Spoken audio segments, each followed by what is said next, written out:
भिवापूरमध्ये संविधान दिन उत्साहात साजरा. नाविन्यपूर्ण उपक्रमात नागरिकांचा उत्स्फूर्त सहभाग.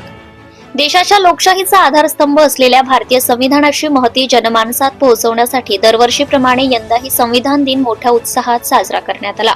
डॉक्टर बाबासाहेब आंबेडकर स्मारक समिती भिवापूरच्या प्रांगणात 26 नोव्हेंबर 2025 रोजी हा कार्यक्रम उत्साहात पार पडला. कार्यक्रमाची सुरुवात तथागत गौतम बुद्ध यांच्या मूर्तीसमोर दीप प्रज्वलन व माल्य अर्पण करून करण्यात आली. त्यानंतर डॉक्टर बाबासाहेब आंबेडकर यांच्या पूर्णाकृती पुतळ्यासही दीप प्रज्वलन व पुष्पांजली अर्पण करण्यात आली. यानंतर सामूहिक बौद्ध वंदना घेण्यात आली. कार्यक्रमातील प्रमुख आकर्षण म्हणजे संविधानाच्या प्रास्ताविकेचे सामूहिक वाचन. लव जनबंधू यांनी आजच्या दिवसाचे ऐतिहासिक महत्त्व उपस्थितांसमोर मांडले.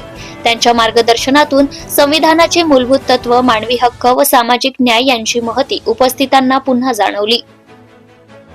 संविधानाचा विजय असो या घोषणांनी संपूर्ण स्मारक परिसर दुमदुमला. डॉक्टर बाबासाहेब आंबेडकर अमर रहे, जय भीम या जयघोषांनी वातावरण भारावून गेले.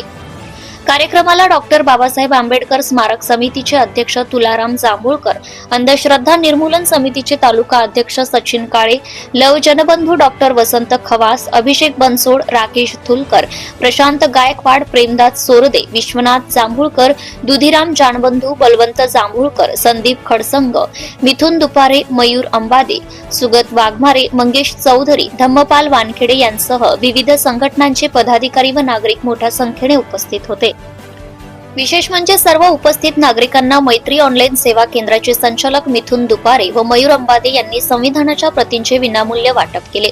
या माध्यमातून संविधानाबद्दल जनजागृतीचा संदेश प्रभावीपणे पोहोचवण्याचा प्रयत्न यशस्वी झाला. कार्यक्रमाचा समारोप संविधानाच्या जयघोषात, एकोपा आणि बांधिलकीच्या संदेशासह करण्यात आला. जनता टाइम्स आणि जटा टीव्ही चॅनलसाठी नागपूर जिल्हा प्रतिनिधी Pradeep Raut. Subscribe now and press the bell icon. Never miss an update.